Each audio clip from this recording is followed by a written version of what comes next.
اما بعد فاعوذ باللہ من الشیطان اللعین الرجیم بسم اللہ الرحمن الرحیم وسیجنبها الاتقى الذی یؤتی مالہ یتزکیٰ صدق اللہ العظیم وصدق رسولہ النبی الکریم الامین۔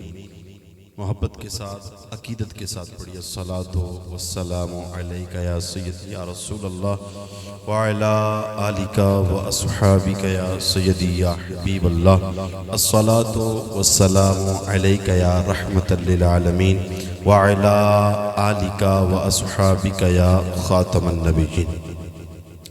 بعد از حمد و صلاۃ عزتوں کے لائق حضرات علماء کرام، سادات کرام اور بانیان محفل، اللہ جل شانہ کے فضل و کرم اور اس کی توفیق، اس کے احسان سے آج کی تاجدار صداقت کانفرنس میں محفل پاک میں اور آپ حاضر ہیں۔ اللہ جل شانہ آج کی ہماری حاضری کو اپنی برگاہ ناز میں شرف قبولیت عطا فرمائے۔ اللہ تعالیٰ نے اس کائنات عالم میں کم و بیش 1,24,000 انبیاء کرام علیہم السلام کو مبعوث فرمایا۔ پھر اس کائنات عالم میں اللہ نے اولو العزم رسولوں کا انتخاب فرمایا۔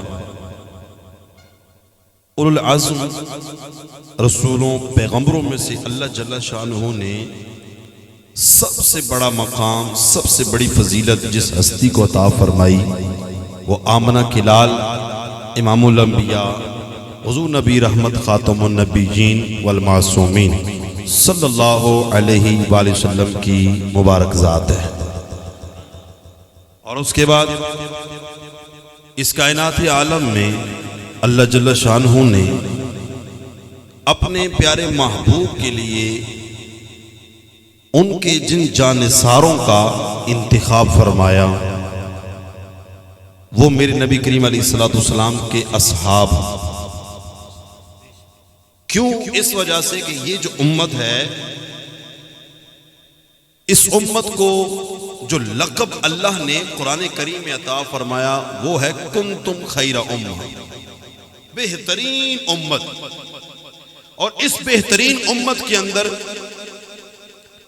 سب سے بڑا مقام اللہ نے صحابہ کرام علیہم رضوان کو عطا فرمایا، اور صحابہ کرام علیہم رضوان کی جماعت کے اندر کم و بیش 1,24,000 صحابہ کی تعداد، مختلف روایات ہیں تو علماء نے بیان فرمائی ہیں۔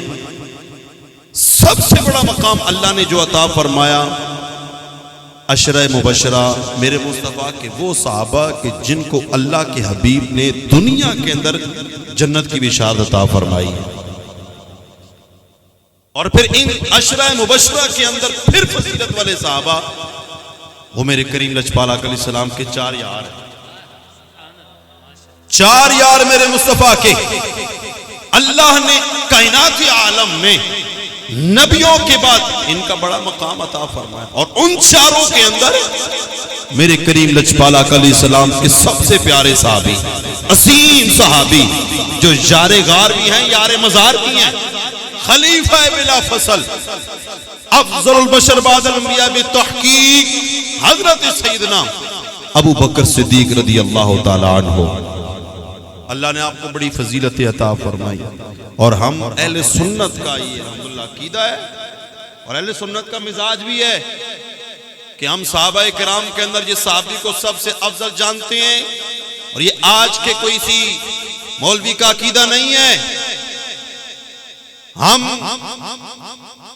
آج کسی پیر کے عقیدے کو لے کے نہیں چل رہے، نہ کسی مولوی کے عقیدے کو لے کے چل رہے ہیں کہ ابو بکر صدیق صحابہ میں افضل ہیں، تو یہ کسی عام بندے نے نہیں کہا بلکہ میرے مصطفیٰ نے فرمایا ہے۔ اور آپ کروائے سناتا چلو میرے کریم لجپال آقا علیہ السلام کے غلاموں، یاد رکھیے گا میرے آقا علیہ السلام کیا فرماتے ہیں؟ کنز العمال کتاب الفضائل، اس کے اندر روایت ہے میرے آقا فرماتے ہیں ابو بکر و عمر خیر اہل السماء و خیر اہل الارض، زمین اور آسمان میں سب سے افضل کوئی اگر ہے تو ابو بکر عمر ہے۔ اور اگلی روایت کے الفاظ سنی وَخَيْرُ الْأَوَّلِينَ وَالْآخِرِينَ، والوں سے بھی افضل ہے، بعد والوں سے بھی افضل ہے۔ اور اگلی روایت کے الفاظ کیا ہیں؟ فرمایا الا النبی والمرسلین، نبیوں کے بعد، رسولوں کے بعد جن کا افضل مقام ہے وہ ابو بکر صدیق اور حضرت عمر پاک ہے۔ اللہ اکبر۔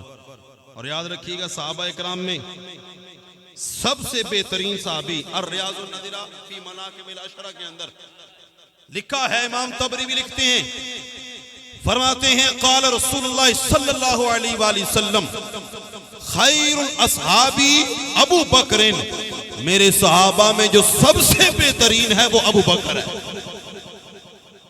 سب سے بہترین جو ہے وہ کون ہے؟ سارے بولو کون ہے؟ حضرت ابو بکر صدیق رضی اللہ تعالیٰ عنہ۔ اور آئیے، ایک ہے کہ میں کہوں کہ ابو بکر افضل ہے، ایک ہے کہ آپ کہیں ابو بکر افضل ہے، لیکن ایک ہے کہ حضرت مولا علی کہیں۔ آج علی کو ماننے والا، علی پاک کے نعرے لگانے والا، علی علی کرنے والا، علی کا لنگر کھانے والا، آج کہتے علی پاک افضل ہے، لیکن آؤ مولا علی کی بارگاہ میں چلتے ہیں۔ اور یہ روایت بھی موجود ہے سنن ترمذی کی، ابواب المناقب کے اندر امام ترمذی کو ذکر فرماتے ہیں، حضرت مولا علی پاک، مولا علی پاک اس روایت کی راوی ہیں، اے علی کا لنگر کھانے والو، اے علی علی کرنے والو۔ اور کہتے ہیں جی بعض اوقات جی روحانی خلیفہ تو فلانے ہیں، دنیاوی خلیفہ فلانے ہیں۔ میں نے کہا حضرت روحانی ہو، وجدانی ہو، شاید دنیاوی ہو، حضرت مولا علی پاک نے کیا فرمایا؟ آئیے سنیے، میرے مولا علی پاک فرماتے ہیں کہ ابو بکر و عمر سیدہ، اور اس روایت کی راوی میرے آقا علیہ السلام کے مولا علی پاک ہیں، ابو بکر و عمر سید کہول اہل الجنہ۔ فرمایا کہ جنت کے اندر جو بزرگ فوت ہوں گے نا، جو بوڑھے ہیں، ان کے سردار ابو بکر و حضرت عمر ہیں۔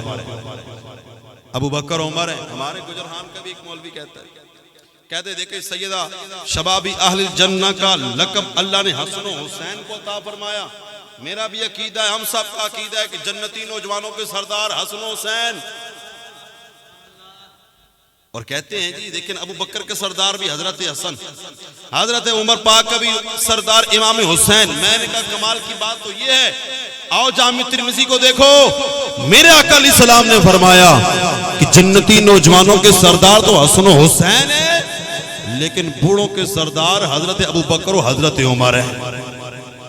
اور آئیے آخری روایت بیان کرتا ہوں، حضرت مولا علی پاک رضی اللہ تعالیٰ عنہ، آپ اس روایت کی راوی ہیں، بلکہ ایک اور عرض کرتا چلوں، حضرت مولا علی پاک رضی اللہ تعالیٰ عنہ آپ گھر میں تشریف فرمائیں۔ ریاض النادرہ کا یہ والا دے رہا ہوں، آپ کے بیٹے محمد بن حنفیہ، انہوں نے پوچھا ابو جان یہ تو بتائیے کہ آپ اپنے صحابہ کرام میں سب سے افضل کس کو جانا کرتے تھے؟ صحابہ کرام کی جماعت میں سب سے افضل کون تھا؟ آج تو ہم کہتے ہیں نا افضلیت ابو بکر صدیق، بعضوں کو مشکل لگتی نہیں جی افضلیت علی کیوں نہیں کہتے؟ میں نے کہا کمال کی بات یہ ہے کہ آئیے مولا علی پاک سے ان کے بیٹے نے سوال کیا، بتاؤ کہ افضل کون ہے؟ اشو الناس خیر بعد النبی، جی نبی کے بعد لوگوں میں کون سب سے زیادہ افضل ہے؟ تو میرے آقا علیہ السلام کے سب سے عظیم صحابی حضرت مولا علی پاک نے فرمایا ابو بکر، کہ ابو بکر افضل ہے۔ کنہوں نے فرمایا ابو بکر افضل ہے؟ مولا علی پاک کہتے ہیں، فرماتے قالا، اس کی بات پوچھا کہ اس کی بات کون ہے؟ فرمایا وہ عمر افضل ہے۔ حضرت آپ کے شہزادے فرماتے ہیں وہ خشیت ان یقولا، مجھے خوف ہوا کہ میں اگر کہوں نا اس کی بات کون ہے تو علی پاک نے کہنا تھا عثمان ہے۔ میں نے اس کو مائنس کر کے چھوڑ کے میں نے پوچھا اس کی بات کون ہے؟ کہا علی پاک آپ اپنے بارے میں کیا کہتے ہیں؟ کمال کیا اسی مولا علی پاک نے فرمائی، علی پاک فرماتے ہیں کہ ما انا الا رجل من المسلمین، میں مسلمانوں میں سے ایک مرد ہوں۔ شان کیا ہے کہ خیبر کا قلعہ ایک ہاتھ سے اکھاڑ دیتے ہیں، اور عاجزی کتنی ہے، اللہ اکبر۔ حضرت مولا علی پاک آپ کی بڑی شان بھی ہے۔ ہم جب فضیلت کی بات کرتے ہیں، ہم جب چوتھا نمبر کہتے ہیں تو لوگ کہتے ہیں تکو جی علی پاک کو چوتھا نمبر دے کے تسی پیچھے لے کے آ رہے ہو، علی پاک کو چوتھا نمبر دے کے فضیلت کٹا رہے ہو، علی پاک کی فضیلت کم ہو جاتی ہے. چوتھا نمبر کہیں تو آخری نمبر پہ علی پاک کو لے کے آؤ گے فضیلت کم ہو جائے گی. میں نے کہا اگر آخری نمبر پہ آنے سے فضیلت کم ہو جاتی ہے, شان کم ہو جاتی ہے, پھر امام الانبیاء کے بارے میں کیا کہو گے؟ میرا آقا علیہ السلام آخر میں کہ شان کم ہو گئی. آخر میں آنے سے شان کم نہیں ہوتی, آخر میں آنے سے بھی شانیں بڑھ جایا کرتی ہیں. لیکن جو اہل سنت کا مزاج ہے, جو اہل سنت کا طریقہ ہے, وہ یہی ہے کہ صحابہ میں سب سے افضل اگر کوئی ہے تو وہ ابو بکر ہے, پھر حضرت عمر ہے, پھر حضرت عثمان ہے, پھر مولا علی پاک ہیں. یہ اہل سنت کا مزاج ہے, اور اسی پر اللہ مجھے اور آپ کو جینا نصیب فرمائے, اسی پہ مرنا نصیب فرمائے. اللہ ہم سب کی حاضری اپنی برگاہ ناز میں قبول فرمائے. آمین بجاہ خاتم النبیین وآخر دعوانا ان الحمدللہ رب العالمین.